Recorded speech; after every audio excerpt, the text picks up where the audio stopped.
মহরম গেল, কলিজার টুকরা ইমাম হোসেন কারবালায় শহীদ হইল। মনে হয় সেই কারবালায় আজ কান্নার আওয়াজ রে।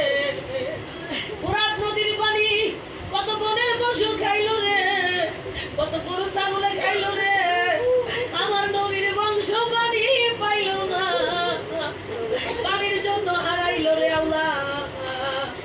এমন মরণ আল্লাহ কাউরে দেয় নাই হুসাইনের মতো।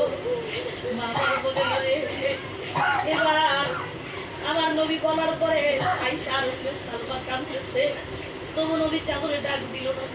এবার মা ফাতেমার বুকে যাইয়া নবীজি কাঁদে, ও মা গো, তুমি একটা বেহেশতের সরদারিনী মা, আল্লাহ জানে নিজেই মা কইয়া ডাকে, জগতের মা ফাতেমা। ও মা, কিয়ামতের দিন আর কথা বলার সময় আমি পাবো না। আল্লাহর ডাক আসবে, কবর থেকে যার যার মতো দাঁড়াবে। কিয়ামতের কঠিন দিনে ৭২ থেকে ৭৩ কাতার হবে। সেই দিন কেউ কাউকে চিনবে না, মা চিনবে না সন্তান, সন্তান চিনবে না মা। একটা নেকির জন্য দৌড়াবে, আহারে তারপরও কেউ একটা নেকি দিবে না। কিয়ামত আর হাসর দুনিয়াতে চাই দেখো, যেদিন কারো বাড়ি মা মারা যায়, বাবা মারা যায়, স্বামী মারা যায়, লক্ষ মানুষ আগে না, একটা মানুষ কি সঙ্গে যায় রে? জানাজার ময়দানে যখন দরদের বেটা দাঁড়ায়, প্রাণের স্বামী দাঁড়ায়, বন্ধু বান্ধব দাঁড়ায়, হাসরে কেউ কারো না। জানাজার ময়দান থেকে একটা মানুষ কবরে যায় না রে।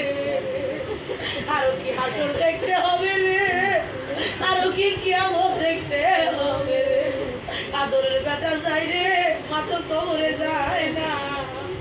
হাজার কাঁদলেও কেউ সঙ্গে যাবে না, কান্না পর্যন্তই সার্থক। কেউ দাঁড়াইয়া কাঁদবে রে, কেউ মাটিতে গড়াবে, কেউ পালকি টেনে ধরবে রে, দরদ নিও না। এই তো খেলা কিয়ামতের ময়দান। যার বাড়ি যখন কেউ মারা যায়, সেটাই হলো কিয়ামতের ময়দান। মা বোনেরা রে, জানাজার ময়দান তাকে দেখতে হয়, মুর্দারকে জমনের মতো আগিয়ে দিতে হয়। নবীজি বলেছে, মুর্দার লাশের পিছু পিছু তোমরা যাইও, যেদিন তোমরা মারা যাইবা রে, প্রতিবেশীরা দৌড়াবে, দরদ হারাইল রে। এই দুনিয়া ছেড়ে বিদায় বড় কঠিন, ছোটখাটো বিদায় নিতে নিতে বড় বিদায় নসিবে আসবে। সেদিন আর কেউ নায়র নিতে যাবে না। বাবার বাড়ি গেলে স্বামী বারে বারে আনতে যায়, সন্তান যায়।